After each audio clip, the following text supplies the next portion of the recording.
This is the story of how a passive solar greenhouse was built during the fall of 2020 in the prairie city of Saskatoon on Treaty 6 territory in Canada. My partner Lily and I enjoy gardening in the city. Building on Lily's approach to a low-maintenance, environmentally responsible yard, we've added various components to enhance our gardening outputs. Raised wicking beds and rainwater collection play prominent roles. We grow a wide range of annual vegetables in addition to several perennial fruits, and each year we add to them. We decided this summer it was time to add a greenhouse to the mix. A greenhouse would extend our growing season and increase our ability to grow healthy, nutritious food at home. In July, I completed the online course offered by Verge Permaculture on how to design a passive solar greenhouse. I drew up plans for a modest greenhouse. I chose the size 6 feet by 16 feet to fit an existing space on our lot on the east side of 2 large spruce trees. A brief consultation with course instructor Rob Avis convinced me to rethink the plan. First of all, by taking down the 2 tall spruce trees that dominated the backyard. We enjoyed the shade they provided, the shelter from the wind, and the birds that made their home in them. But they were also preventing us from building a greenhouse that would be productive. So a covered bicycle shed beside the trees was dismantled, and on August 28th, the trees came down.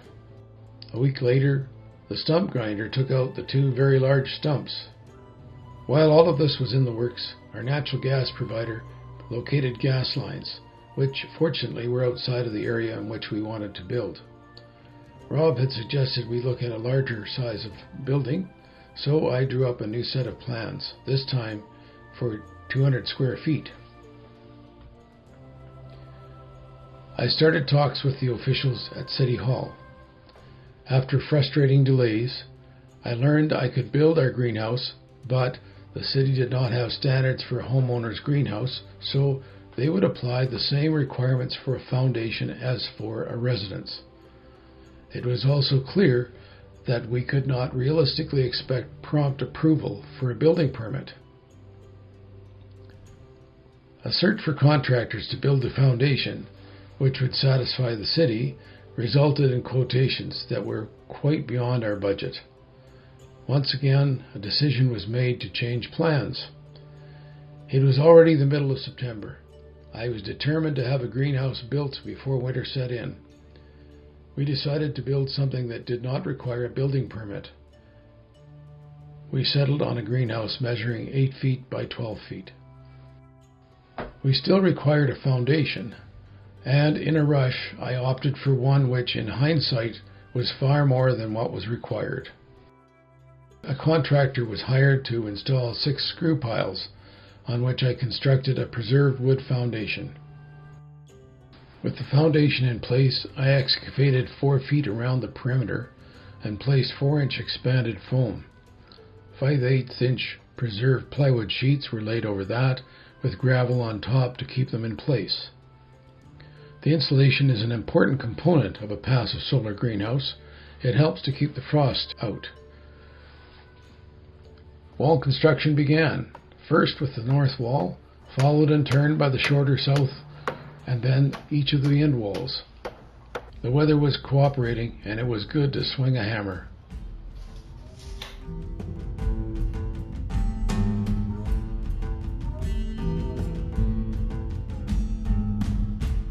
September 29th was a hallmark moment.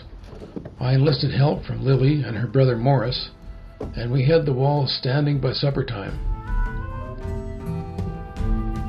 Work continued, first with insulating inside the wood foundation, then house wrap was added to the exterior. The rafters which I had painted in the garage were installed. By the time these jobs had been done, the metal siding I had ordered was on hand. Once the exterior siding had been completed, I moved to the interior, adding R22 mineral batt insulation to the walls along with a vapor barrier sealed with acoustical sealant. The interior walls were then clad with metal siding. Through this time I was also occupied with sourcing polycarbonate sheets for the glazing. Jeff from Acrylico came through and the sheets arrived mid-afternoon on October the 19th. Snow was forecast for that evening. Once again I called on Morris and we had the sheets installed by supper time. Another milestone moment. The first snow of the season fell that evening. Thank you, Morris. Thank you, Jeff.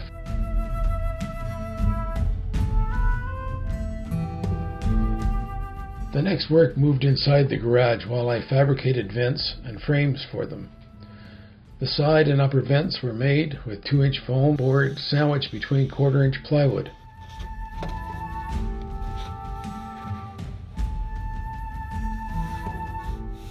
The lower south wall vents are made with the same polycarbonate panels used to glaze the roof.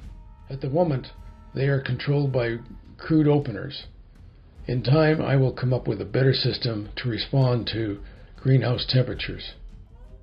Once the vents were all installed and sealed in place with expanding foam, the entrance door was fabricated again with the same 2-inch foam and 1/4-inch plywood.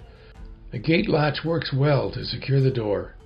The door was made in such a way as to allow me to cut it in half horizontally if we find we need additional ventilation in the hottest part of the summer.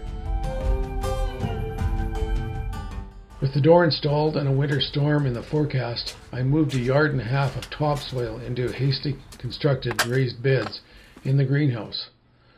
The thermal mass wall did not get constructed and will be built in the spring.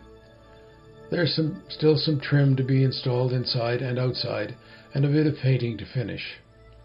There's landscaping to be done with a proper walkway and some new vegetable beds to be set up in front of the greenhouse. But more importantly, the raised beds in the greenhouse will ensure we are off to an early growing season in 2021.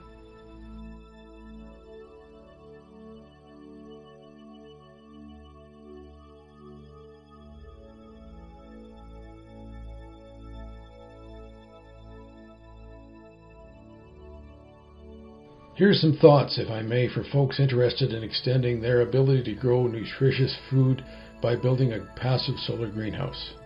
The Verge Permaculture course is a great way to start the process. Take adequate time in advance to ensure that you will be successful in completing your construction. Keep in mind that a design includes concepts. A design is not a plan. The builder must take the concepts and figure out how to put them into place. There are not a lot of passive solar greenhouses to study, so be prepared to do some pioneering. Most importantly, remember that there are many ways of achieving the same goal, and my greenhouse is only one way of getting there. There are many other ways that you may find to be far better. And when you complete your construction, I encourage you to share your experiences. That's it for now. Be sure to subscribe if you want to see updates that follow once we start growing in 2021. See you then, gardeners.